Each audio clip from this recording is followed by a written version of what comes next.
Hello everybody, welcome back to In the Attic Dev. Today we're going to be taking a look at the Crystal Caverns, specifically this newest version that I've made. This is my text adventure RPG kind of interactive fiction thing because I'm making short stories that go along with it.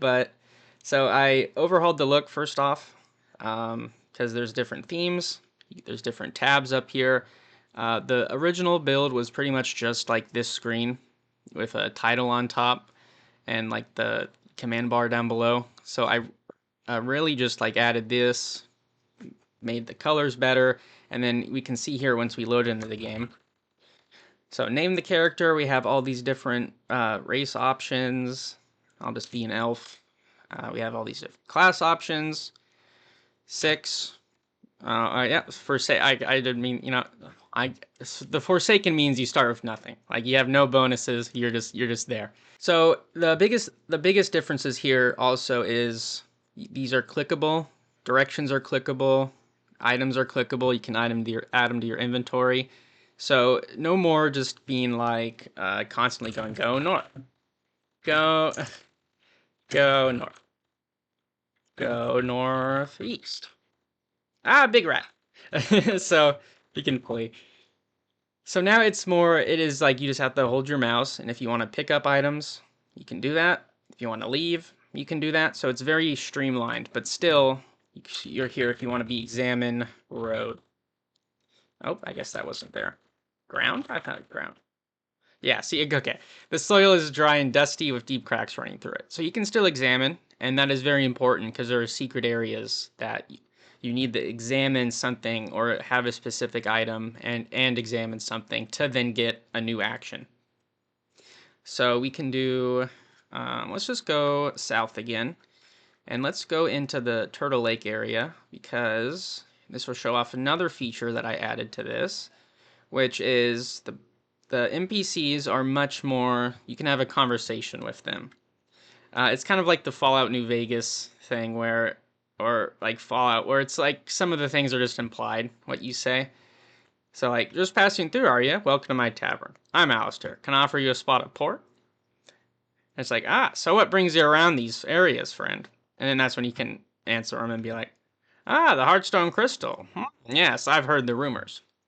So you're actually like talking to him and there's an implied conversation going along, even if I don't have it set up where you could like, answer yes, no, and then that brings you to the other options. I'm thinking about that, but I just don't know how like crucial it is for this game.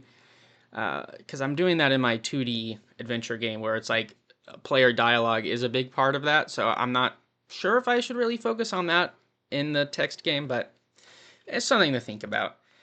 So I'll show off another feature I added. So if we keep talking to this guy here, he will basically be like, hey, okay, I'm going to tell you a story. Promise not to blab, right?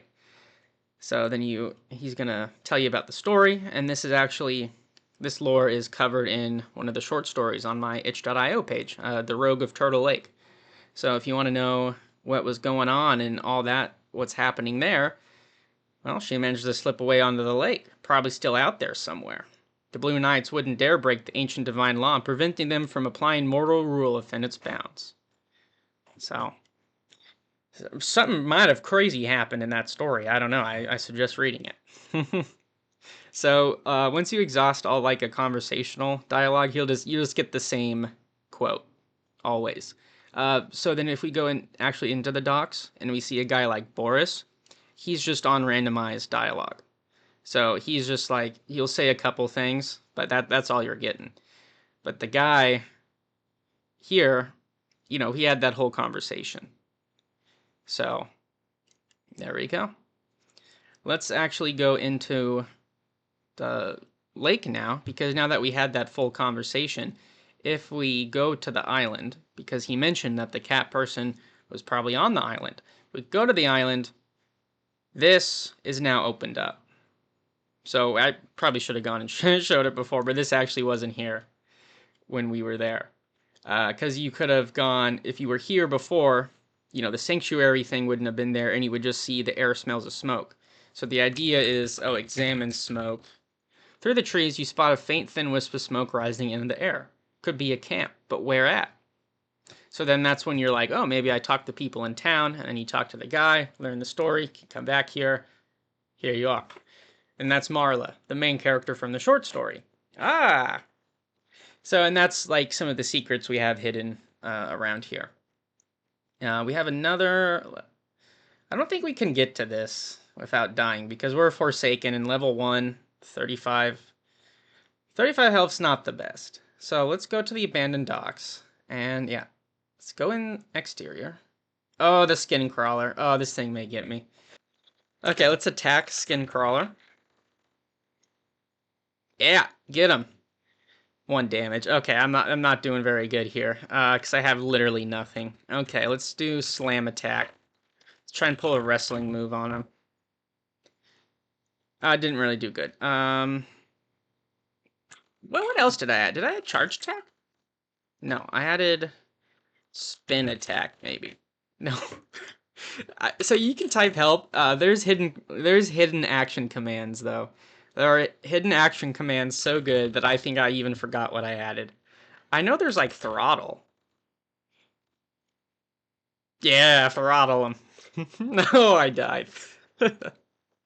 Alrighty, so that's just the quick little overview of what's new in this update. This game is it's a lot of fun to program and add new content to, and also it's just so helpful when building the lore of my 2D RPG game that I'm making because it's set like about like 30 years, 20 years after the events of this game, what happens in like the world around here. Um, and the whole reason I added Turtle Lake area is that I wanted, because I built it in the 2D adventure game already. So now I'm like, well, I gotta add it to this world because it exists in this area. So I like the fact that I'm building the 2D game and like they're inspiring each other. Like there's decent synergy going on here. So last thing I'll leave you with, I'll go to the lake. Oh, go to the docks here, and then we can go to the island. Sanctuary's not there. So that's why you got to go talk to the guy, get all that there. Also, bubbling water in the south. Examine water.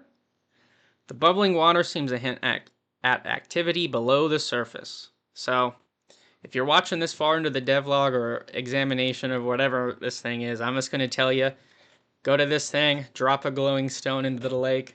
You're going to win. You're going to win the game. Okay? You're going to get an awesome item. You can probably beat the hardest bosses with it. So, there you go. Have fun. Find some secrets. I hope you guys have a good day. See ya.